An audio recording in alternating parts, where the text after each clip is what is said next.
COVID-19 ini sungguh memberikan dampak yang luar biasa, terlebih ekonomi. Efeknya, banyak PHK massal yang mana hal tersebut menambah jumlah pengangguran, termasuk di Indonesia. Mengutip dari Center of Reform on Economic atau kita bisa sebut CORE, memperkirakan jumlah pengangguran terbuka di Indonesia pada kuartal 2 2020 akan bertambah 4,25 juta orang untuk skenario ringan. Sementara pada skenario sedang akan terdapat tambahan 6,68 juta. Sedangkan pada skenario berat sebanyak 9,35 juta orang yang akan menganggur. Wow, mengerikan ya. Dan sampai detik ini kita masih belum tahu kapan pastinya corona akan mereda, terutama di Indonesia. Namun sudah ada prediksi pertumbuhan setelah corona. Menurut CORE, memprediksi bahwa ekonomi pada tahun ini hanya akan tumbuh sebanyak 2%. Atau bahkan bisa berpotensi negatif 2%. Jadi, pulih pun masih membutuhkan waktu. Semua ini akhirnya akan membentuk habit of the new normal, yang tadinya diprediksi baru akan mulai 2024, yang artinya segala tatanan, sistem, bisnis apapun itu yang tidak terdigitalisasi, maka pasti akan habis. Namun efek corona ini membuatnya menjadi lebih cepat. Artinya, sekarang orang-orang lebih terbiasa dengan kenyamanan teknologi. Mau beli benda yang kita suka, bisa pesan online. Kita lagi lapar, juga bisa pesan online. Mau ketemuan tapi malas, bisa pakai video call. Mau belajar hal apapun yang sesuai passion kita, sudah banyak tersebar kelas online di mana-mana. Di Indonesia sendiri, kampanye stay at home itu sudah berlangsung sejak bulan Maret. Sekarang kami membuat video ini di bulan Mei, berarti sudah 1 bulan lebih. Menurut salah satu motivator terkenal Bong Chandra, 40 hari sudah cukup membentuk suatu habit.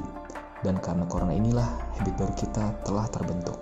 Dan ini adalah pesan untuk para generasi muda, bahwa kita sedang berada di tingkat pengangguran yang makin banyak, yang menyebabkan kedepannya persaingan melamar pekerjaan pun akan semakin ketat. Sudah siapkah Anda mempersiapkan skill-skill tersebut? Bahkan angan-angan kuliah pun bisa menjadi gagal karena kondisi orang tua yang perekonomiannya melemah. Jadi para generasi muda kita ini dihadapkan pada tantangan yang sangat serius. Hanya ada 2 pilihannya, adaptasi atau mati. Solusi beradaptasinya adalah ya dengan belajar atau mengupgrade diri kalian. Gak cuman rebahan atau bahkan cuman main game, itu sungguh menyia-nyiakan waktu. Atau kalau kalian bingung, ikuti program Gap Year di Big Band Course. Apa itu program Gap Year? Intinya adalah nunda kuliah selama 1 tahun setelah lulus SMA.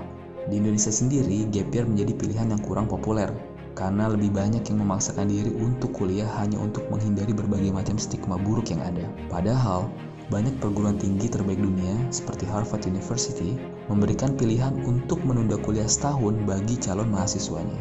3 stigma buruk di Indonesia tentang nunda kuliah setahun. Yang pertama adalah nunda setahun sama dengan nganggur setahun. Well bro, itu mah istilah aja gitu. Bukan berarti ketika kalian berhenti sekolah, kamu juga berhenti belajarnya, nggak ngapa-ngapain. Ingat ya, pendidikan itu nggak cuma bisa didapat di sekolah atau kampus aja, tapi juga bisa dari banyak hal, dari buku, video, kursus, atau kamu terjun langsung ke lapangan. Stigma yang kedua adalah nunda setahun sama dengan tertinggal 1 tahun. Wah, ini sih harus bisa bedain antara kuliah dan sekolah. Sekolah memakai sistem paket belajar, artinya materi pelajarannya sudah ditentukan oleh pihak sekolah, yang rata-rata kalau SMA lulusnya 3 tahun. Tapi kalau kuliah itu lebih fleksibel, karena di kuliahan kamu bisa ngambil, nunda, ngedrop, atau ngambil mata kuliah sekaligus banyak. Jadi lama kuliah seseorang mahasiswa itu ditentukan oleh pilihan dan performanya dari mahasiswa itu sendiri. Makanya jangan heran ada S1 yang lulusnya cuma 3,5 tahun, 4 tahun, 5 tahun, 6 tahun, bahkan 7 tahun. Stigma yang ketiga, nunda setahun adalah aib. Aduh, malu nih gue ambil gap year. Apa kata orang-orang? Apa kata temen gue? Kenapa gue gak kuliah ya? Malu nih. Dan berbagai macam pikiran-pikiran negatif lainnya yang mungkin muncul di pikiranmu. Namun hal tersebut bukanlah aib, karena tiap orang punya ukuran keberhasilan dan jalan hidup yang berbeda-beda.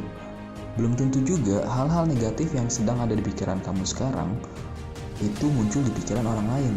Bisa jadi mereka malah cuek, atau malah mereka mau bantuin kamu dan pengen ngasih semangat. Jadi mesti dijaga tuh pikiran buruk kamu. Kenapa gap year direkomendasikan? Menurut penelitian Birch dan Miller 2007, Cravat dan Cribb 2012 bahwa di Australia, Inggris, dan Amerika Serikat, anak yang telah mengambil gap year lebih mungkin untuk lulus dengan nilai rata-rata lebih tinggi daripada yang melanjutkan langsung ke perguruan tinggi. Dan mereka memberikan banyak dampak positif terhadap prestasi akademis para siswanya. Dan juga mereka lebih mudah untuk mendapatkan pekerjaan yang sesuai dengan harapan mereka.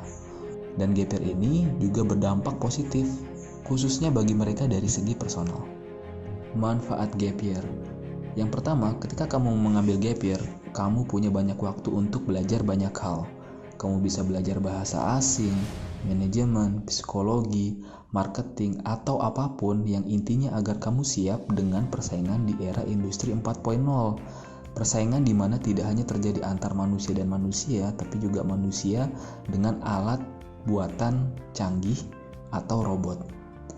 Kedua, kamu bisa punya banyak waktu untuk merefleksikan diri kamu, agar kamu lebih mengenal diri sendiri tentang apa yang kau mau dan yang kamu tuju, yang mana hal tersebut akan membuatmu lebih matang dan dewasa. Ketiga, dengan gap year, kamu bisa mengeksplor hal lebih yang kamu belum bisa lakukan saat kamu di sekolah dulu, seperti jalan-jalan ke berbagai tempat baru atau mengikuti kegiatan yang kamu sukai.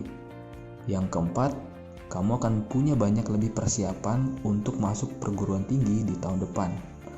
Namun, semua ini akan percuma kalau kamu tidak merencanakannya dengan sangat matang. Solusinya adalah paket Gap Year Big Bang Course.